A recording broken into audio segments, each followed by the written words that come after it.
안녕하세요. 커피앤톡입니다. 오늘도 와주셔서 감사드리고요.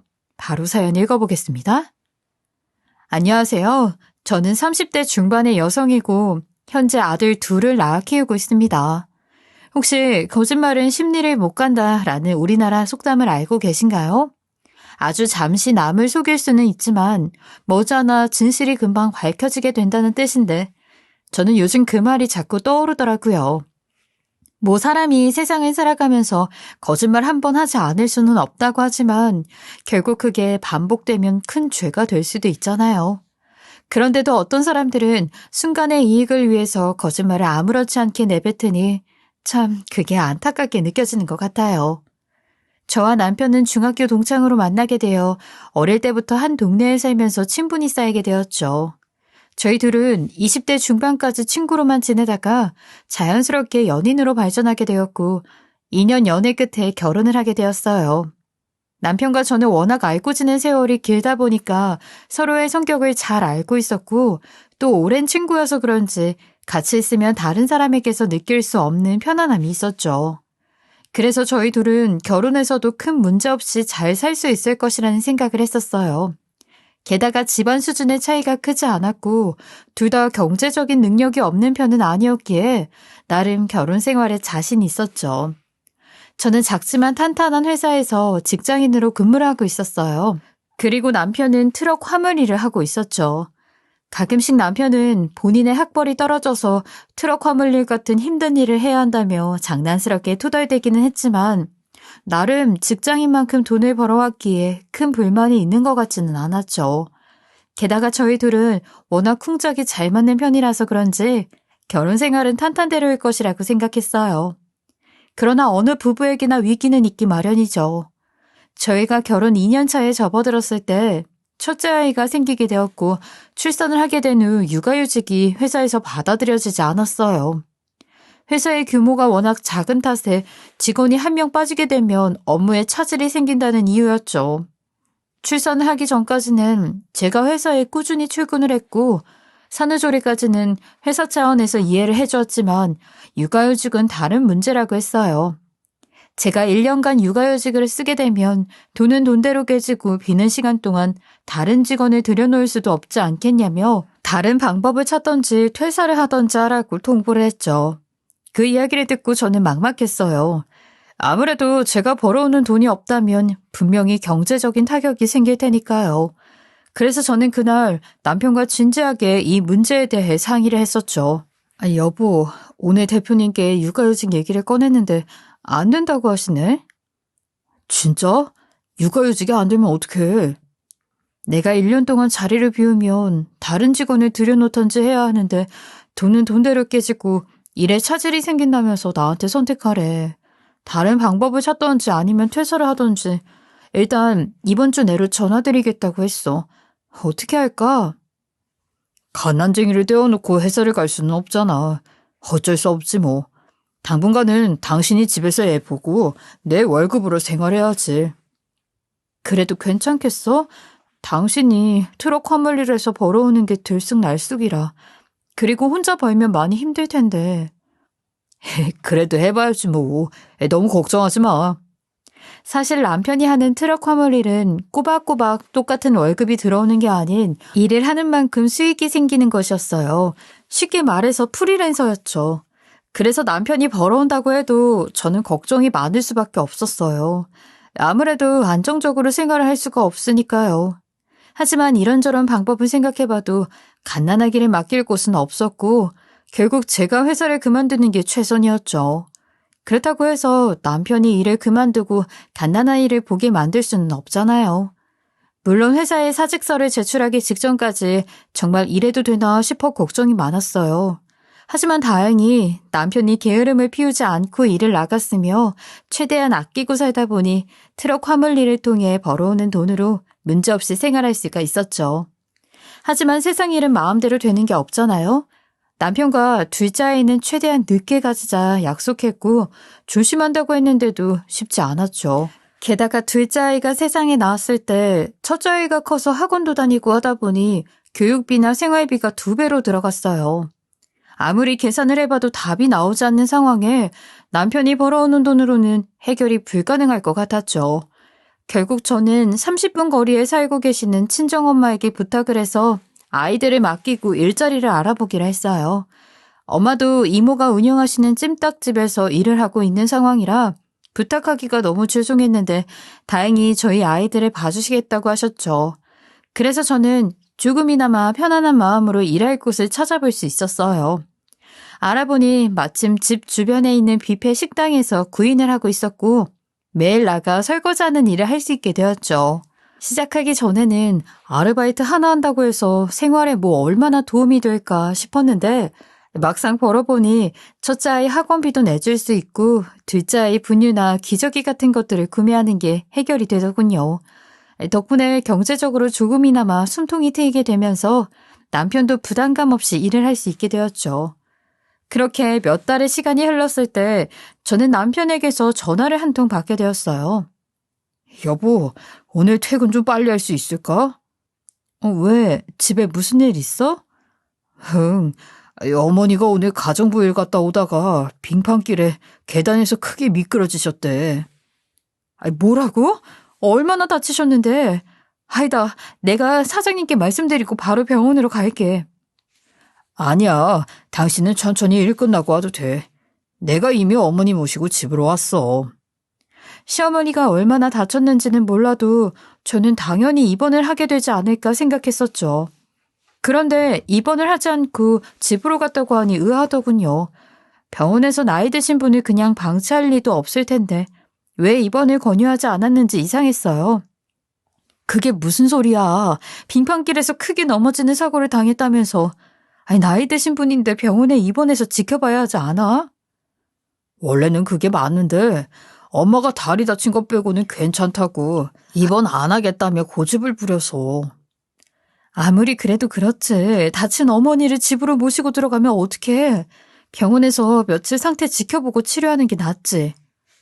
나도 그렇게 얘기했어. 그런데 엄마가 하도 우기니까 입원 권유하던 의사도 포기하고 그냥 통원 치료하자고 하더라.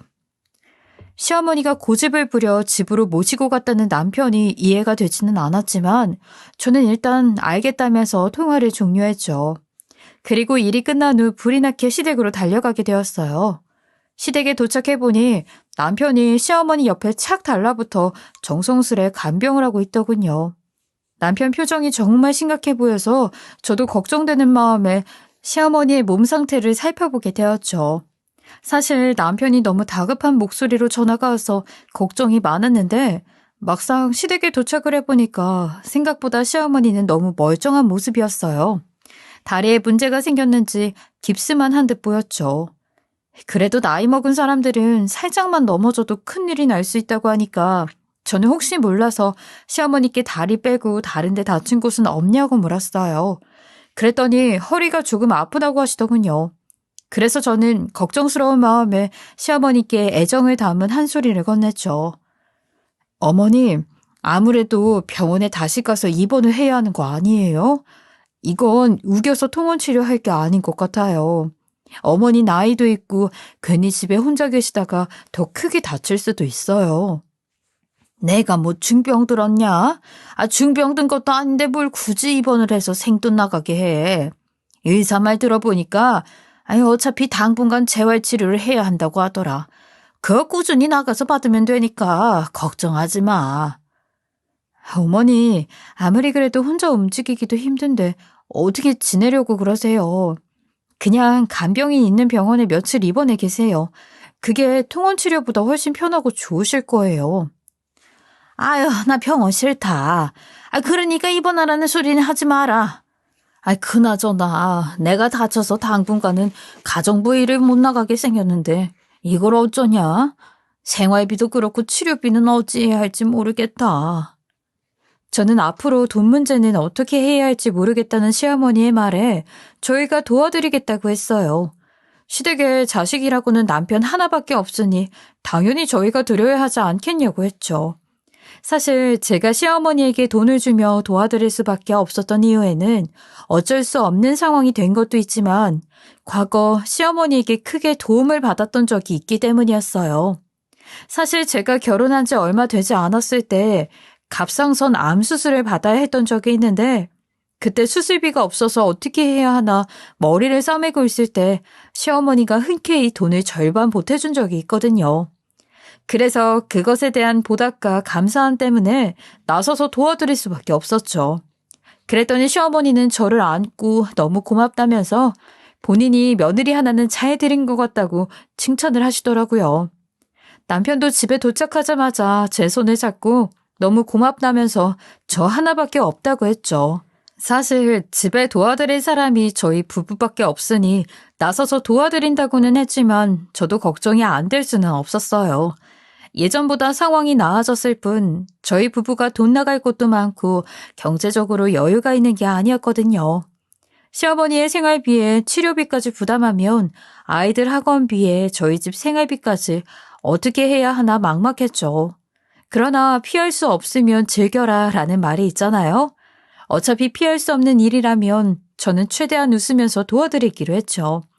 그리고 시어머니가 크게 다친 것이 아니고 다리랑 허리를 조금 다친 거니 길게 봐서 4개월 정도면 치료가 마무리되지 않을까 싶었어요. 그래서 저는 매달 200만 원씩 제 월급을 모두 드렸죠. 그래도 나이를 먹으니 시간은 잘 흘러가더군요. 어느새 계절이 바뀌게 되고 4개월이라는 시간이 지났어요. 시어머니는 깁스도 풀고 상태가 처음에 비해서 많이 괜찮아진 것 같았어요. 그래서 저는 조만간 치료를 마무리 짓지 않을까 생각을 했었죠. 그런데 4개월이 훌쩍 지났는데도 시어머니는 계속 치료를 다니고 있다며 생활비에 치료비까지 받아가려고 하는 거예요. 시댁에 가끔씩 가서 살펴보면 허리도 그렇고 다리도 그렇고 말짱해진 것 같은데 괜히 자식 도움 받아 편하게 살고 싶어서 꾀병을 부리는 듯한 느낌이 있었어요.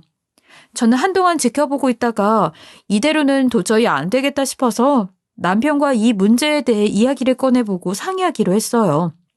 저희도 경제적으로 상황이 빡빡한데 언제까지 시어머니에게 돈을 들이면서 도와드릴 수 없는 입장이었거든요. 또 이렇게 계속 도와드리다가 저희 부부가 돈을 들이는 걸 당연시 여기고 본인을 책임지라고 선언할까봐 그게 걱정이기도 했죠. 그래서 저녁을 먹으면서 남편에게 이야기를 꺼냈어요.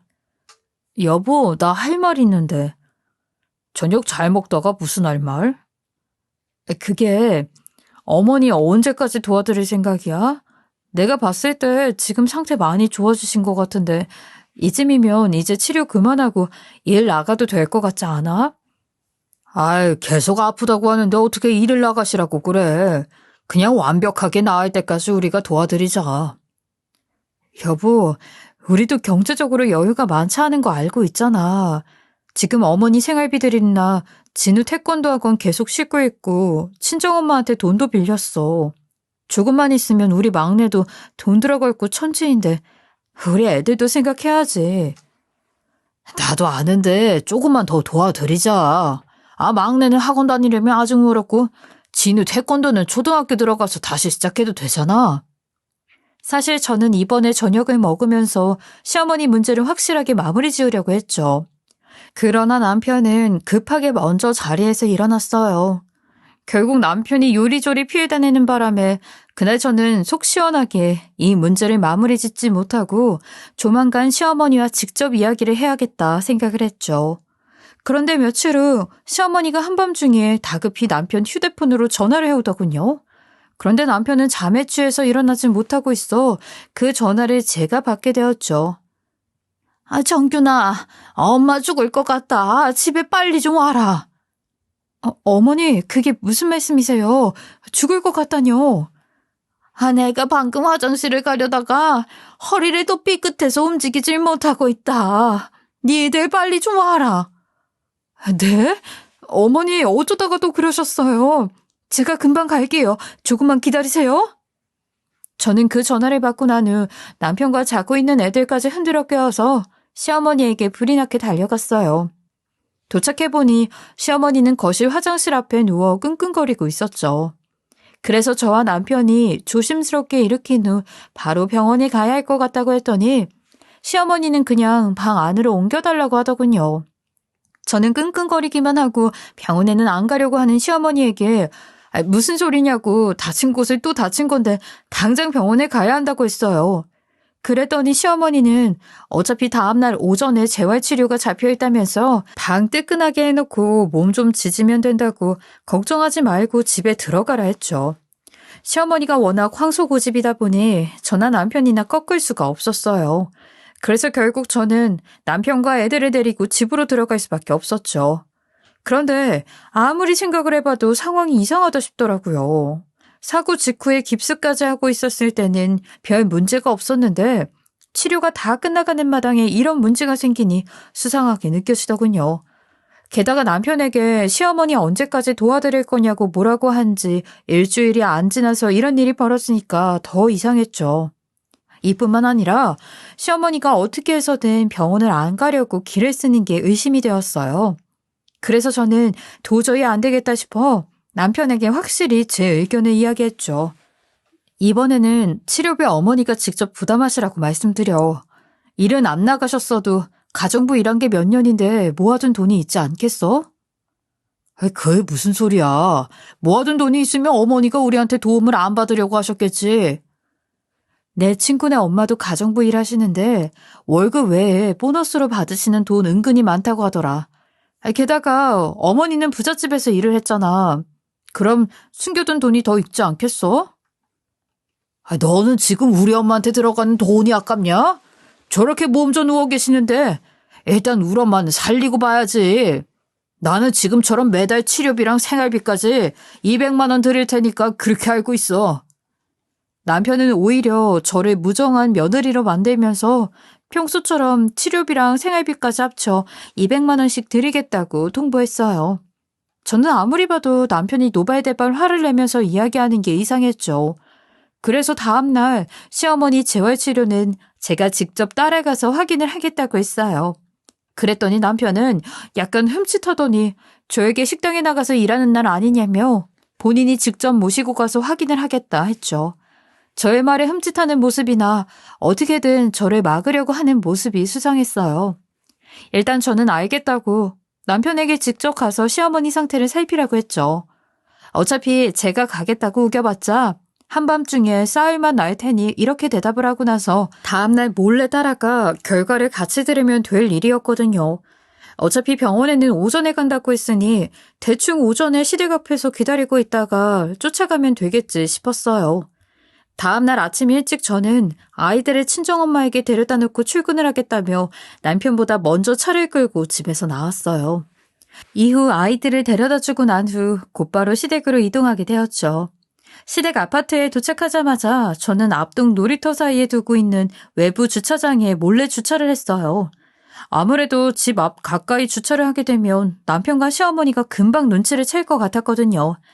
그래서 일부러 앞동으로 가서 주차를 한 후 곧바로 콜택시를 불렀죠.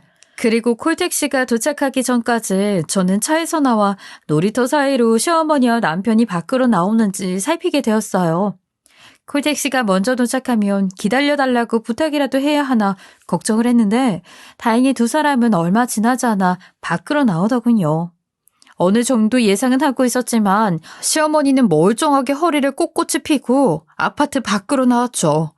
그 이후 차를 타는데 가만히 지켜보니 남편이 소유하고 있는 트럭이 아니었어요. 그 비싸다는 외제차 벤츠였죠. 처음에는 제가 다른 사람을 시어머니와 남편으로 착각한 건 아닐까 하고 두 눈을 의심할 수밖에 없었어요. 기껏해야 한 달에 250만 원 정도 벌고 있는 남편이 그 비싸다는 외제차를 가지고 있을 리가 없었거든요.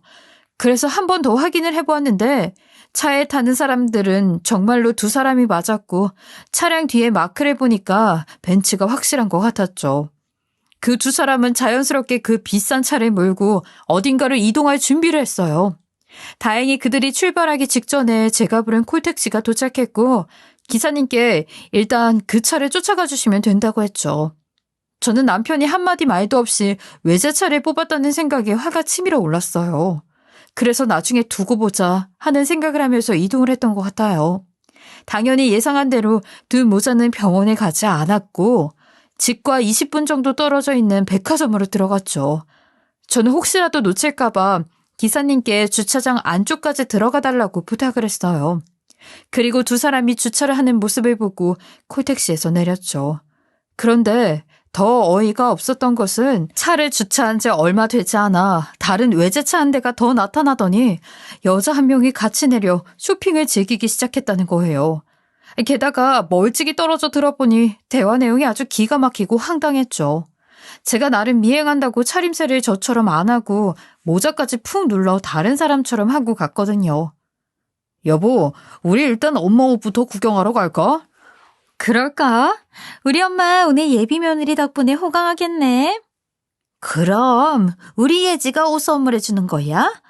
엄마 오늘 완전 땡 잡았네. 네, 엄마. 오늘은 제가 예쁜 옷을 선물해 드릴 테니까 마음껏 골라보세요. 그리고 우리 여보도 백화점 온 김에 정장 한 벌 맞춰야겠다. 그 여자는 남편에게 여보라고 부르고 시어머니에게는 엄마라고 불렀어요. 그리고 예비 부부가 시어머니 모시고 나온 것처럼 행동을 했죠. 저는 뒤에서 그들에게 걸리지 않도록 몰래 쫓아다니면서 열불이 났지만 우선 증거물부터 만들어야겠다는 생각에 열심히 사진을 찍었어요. 그런데 더 화가 났던 것은 남편과 불륜녀는 사람들이 많은데도 아랑곳하지 않고 애정 표시를 하더군요. 마음 같아서는 다가가서 뭐 하는 거냐고 따지면서 머리채를 쥐어잡고 싶었지만 참을 때까지 참아보기로 했죠. 그렇게 세 사람은 한참 동안 여기저기 돌아다니며 쇼핑을 하다가 점심시간이 되자 어느 식당에 들어가 식사를 하면서 이야기를 나누었어요. 저는 음식점 안까지 따라가면 들키지 않을까 싶어 입구에서 잠시 고민을 했는데 창문으로 살짝 살펴보니 음식점의 자리마다 칸막이가 되어 있는 모습이었죠. 그래서 에라 모르겠다 하면서 옷으로 살짝 가리고는 그들과 최대한 가까운 곳에 자리를 잡고 음식 하나를 주문한 후 대화를 듣기 시작했어요. 세 사람은 본인들 대화에 심취한 듯 주변에 누가 앉았는지 전혀 신경 쓰지 않는 모습이었죠. 여보, 우리 집에서 한번 인사를 왔으면 하는데 괜찮겠어? 여보가 잘 나가는 사업가라고 하니까 부모님이 많이 기대하고 계셔. 진짜? 당연히 가서 인사를 드려야지.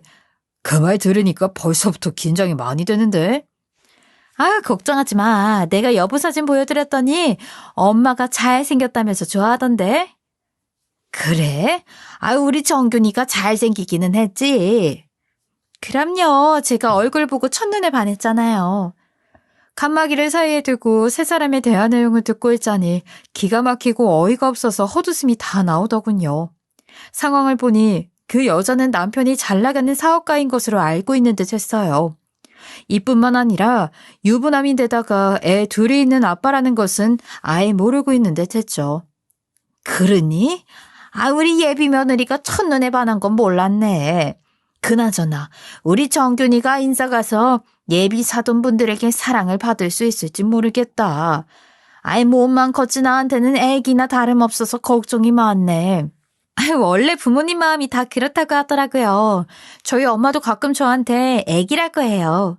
아, 여보, 일주일 뒤 집에 친척분들이 오시기로 했는데 이참에 그 자리에서 인사를 하는 건 어때? 일주일 뒤? 아이, 조금 갑작스럽긴 한데 사전에 약속을 잡지 않고 가도 될까? 아이, 뭐 우리 부모님께는 내가 말씀드려 놓을게. 조금 갑작스러울 수는 있겠지만 사실 우리 집안이 친척들과도 잘 어울려서 이번 기회에 얼굴 비추고 인사하는 게 좋을 것 같아. 게다가 삼촌이랑 외숙모는 사업을 하고 계셔서 친해지면 도움이 많이 될 거야.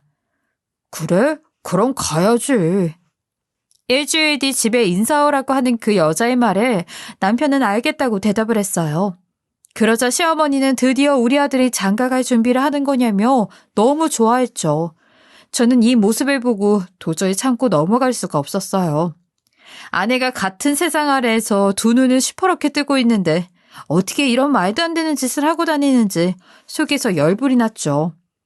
그래서 다음날 남편의 뒤를 밟아 그 여자 집에 가서 모든 것을 밝혀야겠다는 생각을 하게 되었어요.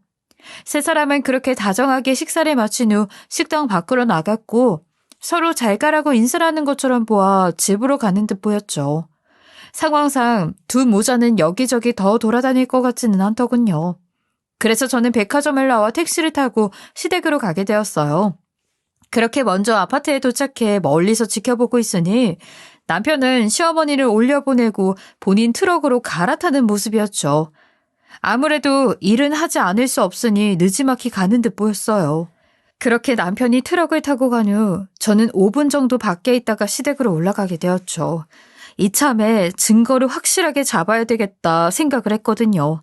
하지만 남편 핸드폰은 잠금이 걸려 있다는 것을 이미 알고 있어서 불륜녀에 대한 추가 증거를 잡지 못할 테니 시어머니 핸드폰을 뒤져보는 게 더 쉽고 빠를 거라고 생각했죠. 어머니, 저 왔어요. 아이, 네가 이 시간에 웬일이냐? 너 식당에서 일하고 있을 시간 아니야? 아유, 어머니 걱정이 되어서 오늘 하루 아르바이트 안 나갔어요. 그래서 허리 상태도 좀 여쭤보고 어머니 좋아하시는 고구마 마탕 좀 해드릴 겸 해서 들렀죠. 병원은 다녀오셨어요? 아이, 병원은 아까 청균이랑 갔다 왔다. 에휴, 아무래도 재활 치료가 더 길어질 것 같다더라. 저는 전날에 시어머니가 허리를 삐끗했다는 거짓말을 했으니 그걸 이용해서 걱정이 되어 찾아간 척을 했어요. 그런데 시어머니는 병원 갔다 왔냐는 저의 말에 재활치료가 더 길어질 것 같다면서 밑밥을 깔기 시작했죠. 병원에 발도 들이밀지 않은 것을 뻔히 다 아는데 눈 하나 깜짝 안 하고 거짓말을 하는 게 어이가 없었어요. 하지만 저는 티를 내지 않고 고구마 마탕을 금방 해드리겠다고 이야기를 했죠. 그렇게 한창 요리를 하고 있다가 레시피가 헷갈려서 검색을 해봐야 하는데 차에 휴대폰을 놓고 올라왔다 하면서 시어머니에게 휴대폰 좀 달라고 했어요. 그랬더니 한치의 의심도 없이 본인 휴대폰을 건네주더군요. 저는 휴대폰을 건네받자마자 부엌으로 가서 레시피를 검색하는 척 시어머니의 휴대폰을 뒤적거려 보았어요. 그런데 시어머니와 남편이 나눈 문자 내역을 보고 큰 충격을 받을 수밖에 없었죠. 왜냐하면 두 사람은 식당에서 일을 하는 저를 물주로 생각하고 매달 200만 원씩 뜯어내자는 식의 대화를 나누었거든요. 저는 시어머니가 TV에 정신이 팔려있을 때 제 휴대폰을 무음 모드로 바꾼 후 대화 내역 사진을 모두 찍어두었어요. 이후 저는 아무렇지 않은 표정을 하고 시어머니에게 마탕을 만들어준 후 시댁 밖으로 나올 수 있었어요. 그리고 시댁 밖으로 나오면서 친한 언니에게 전화를 해서 사정을 설명한 후 도움을 요청했죠. 다행히 친한 언니는 제 사정을 듣고 노발대발 하더니 무조건 도와주겠다고 하더군요. 그렇게 일주일이 흘렀고 남편이 그 여자 집에 인사를 가는 날이 다가왔어요. 남편은 약속 시간이 다가오자 친구들과 만나기로 했다면서 밖으로 나갔죠. 그러자 저는 시댁 앞에 가 있던 친한 언니에게 전화를 해서 남편이 지금 밖으로 나갔다며 분명히 벤츠로 갈아타고 갈 거라고 얘기를 해줬어요. 그랬더니 친한 언니는 걱정 말라며 절대 놓치지 않겠다면서 기다리고 있으라고 했죠. 그렇게 약 30분쯤 지났을 즈음에 저는 친한 언니의 연락을 받게 되었고 곧바로 그 여자의 집으로 찾아가게 되었어요. 친한 언니에게 주소를 받고 찾아간 그 여자의 집은 아주 고급스러운 전원주택이었죠. 사실 지난번 백화점에서 봤을 때도 느꼈던 부분이지만 그 여자는 부티가 나는 게 돈 좀 있는 집안에서 자란 듯 보였어요. 친한 언니는 제가 집 앞에 도착하자마자 기가 막힌다는 듯 이야기를 시작했죠. 아, 연지야, 내가 보니까 네 남편 양복까지 쫙 빼입고 과일 바구니에 한 세트까지 들고 들어가더라. 내가 그 꼴 보고 바로 머리끄댕이를 잡으려다가 말았어. 그 양복 저 집 여자가 백화점에서 사준 거야. 아무래도 불륜녀 돈 좀 있는 것 같아. 백화점에서 아무렇지 않게 비싼 옷들 막 주워 담고 선물도 2-3개씩 해주더라. 나 참 기가 막혀서. 아, 너는 그걸 참고 있었어? 나 같으면 당장 난리칠 텐데. 나도 처음에는 난리칠까 생각했는데 제대로 복수를 해야겠더라고. 그래서 그 자리에서는 꾹 참았어. 일단 너도 도착했으니까 얼른 초인종 누르고 들어가자. 오늘 너한테 그냥 주소만 알려주고 가려고 했는데 네 남편 바람 피우는 모습 보니까 열불이 나서 안 되겠다. 내가 오늘 네 옆에서 힘을 보태줄 테니까 같이 들어가. 언니 잠깐만 기다려. 조금 있다가 들어가자. 왜? 지금 당장 쳐들어가서 뒤엎어야 할 거 아니야. 지금 들어가면 밥도 먹기 전일 거 아니야. 한 20분 정도 시간이 지났을 때 들어가야 분위기가 한창 무르익을 테고 그때 밝혀야 충격이 더 큰 거 아니야? 알겠어. 그럼 네 말대로 20분 있다가 들어가자. 사실 복수한다고 그 여자 집까지 쫓아가기는 했어도 혼자 어디서부터 어떻게 해야 할지 막막하기만 했었어요. 하지만 친한 언니가 힘을 보태준다고 하니 조금은 안심이 되었죠. 그렇게 20분이 흐르고 저는 그 여자 집 초인종을 눌렀어요. 그러자 그 여자 엄마로 보이는 사람이 누구냐고 하면서 밖으로 나왔죠. 저는 현관문이 열리자마자 안에 있는 사람의 아내라고 했어요. 그리고는 잠깐 들어가겠다고 하면서 친한 언니와 함께 무작정 집 안으로 쳐들어가게 되었죠. 집 안에 들어가 보니 남편은 제가 찾아간 줄도 모르고 여자 친척들로 보이는 사람들에게 둘러싸여 술까지 한 잔 걸치고 있었어요. 저는 그 모습을 보고 남편 옆으로 가서 지금 여기서 뭐 하고 있는 거냐고 물었죠. 그랬더니 남편은 많이 놀랐는지 뒤로 확 나자빠지더군요. 하지만 이내 정신을 차린 건지 제 손목을 잡고 나가서 얘기하자며 끌고 나가려고 했죠. 그러나 저는 그 손을 뿌리치고 사람들 앞에서 날뛰며 이야기를 했어요. 지금 여기서 유부남 데리고 뭐 하시는 거예요? 어머, 그게 지금 무슨 소리예요? 유부남이란요? 이 사람 아들까지 둘 있는 유부남이라고요. 지금 당신들 불륜 저지른 거라고. 저는 사람들 앞에 준비해간 가족 사진을 뿌리며 절규하듯이 이야기를 했죠. 친한 언니도 큰 소리를 내면서 당신들 다 제정신 아니라고 난리를 쳤어요. 그러자 남편과 바람을 피운 그 여자는 눈이 2배로 커지면서 그게 무슨 소리냐고 본인은 미혼인 줄 알고 만났다며 주저앉아 엉엉 울더라고요. 그리고 그 여자 아버지로 보이는 사람은 남편에게 손까지 올리면서 네가 감히 내 딸과 내 가족을 속이냐고 노발대발했고 그 여자 엄마로 보이는 사람도 남편에게 물벼락을 먹이며 크게 화를 냈죠. 그러자 남편은 고개를 푹 숙인 채 그 자리에 무릎을 꿇고 석고대질을 했어요. 정말 죄송합니다. 제가 죽을 죄를 졌어요. 제가 돈에 눈이 멀어서 그랬어요. 아무리 돈에 눈이 멀어도 그렇지. 유부남인 것을 속이고 집에 인사까지 왔다고? 남편의 말에 주변에서 상황을 지켜보던 그 여자 친척들도 한마디씩 거들기 시작했죠. 사실 제가 돈을 많이 벌 수 있는 곳이 있다고 해서 트럭 물류일을 때려치우고 들어갔는데 그곳이 다단계였어요. 그래서 급한 대로 생활비랑 부담을 하려고 선배한테 돈을 좀 빌렸는데 당장 갚으라고 하는 바람에 일이 이렇게 된 거예요. 정말 죄송합니다. 뭐라고? 트럭 물류? 그럼 사업하는 사람도 아니라는 거네? 이거 완전 사기꾼 아니야? 사기를 치려고 친 게 아니라 어쩌다 보니 상황이 딱 맞아 떨어졌어. 돈 때문에 고민을 하던 차에 돈 많은 예지 너를 만나게 되었고 유일한 동아줄이라고 생각했어. 그런데 예지 네가 직업에 대해 궁금한 게 많았고 좋아 보이는 일이 뭐가 있을까 하다가 나도 모르게 사업한다는 얘기가 나오게 되었던 거야. 그걸 지금 변명이라고 해? 정말이야. 예지 네가 어떤 사업인지 계속 궁금해야 하길래 대충 머리에서 생각이 나는 대로 얘기를 해줬더니 관심을 많이 보였잖아. 그래서 거짓말을 하면서 잘 나가는 것처럼 꾸며 투자를 받으면 빚이 금방 해결되겠다 생각을 하게 된 거고. 정말 미안해. 당신 그럼 벤츠는 어떻게 뽑은 거야? 돈도 없었을 텐데. 그게 사실 은행에서 대출을 받을까 하다가 나는 신용이 안 되어서 4차 업자들에게 돈을 좀 빌렸어. 예지한테 성공한 사업가로 거짓말을 쳤으니 나도 돈이 있어 보여야 할 것 같아서. 남편의 이야기를 듣고 정말 기가 막혀서 헛웃음이 나오더군요. 당연히 모든 진실을 알게 된 그 집 식구들은 아주 난리가 났고 그 여자에게 돈을 준 거냐고 따지듯 물었죠. 그랬더니 그 여자는 울먹이면서 억 단위의 돈을 주며 사업에 투자를 했다고 했어요. 그러자 그 여자의 아버지는 당장 사기꾼인 남편을 고소하겠다고 하면서 철창에 갇힐 각오 단단히 하고 있으라며 집에는 얼씬도 하지 말라고 하고는 밖으로 내쫓았어요. 저도 친한 언니와 함께 그 집에서 나와 남편에게 이혼 통보를 했어요. 나는 당신 같은 사람이랑 절대 같이 못 살아. 나도 이혼 소송 걸 테니까 집에 들어올 생각하지 마라. 여보, 내가 잘못했어. 돈에 눈이 멀어서 해서는 안 될 짓을 했어. 나 한 번만 용서해주라. 용서 같은 소리 하고 있네. 네가 나랑 우리 애들한테 얼마나 큰 상처를 줬는지 알아? 사람이 양심이 있어야지. 저와 친한 언니는 무릎을 꿇고 있는 남편을 그대로 놔두고 집으로 돌아가게 되었죠.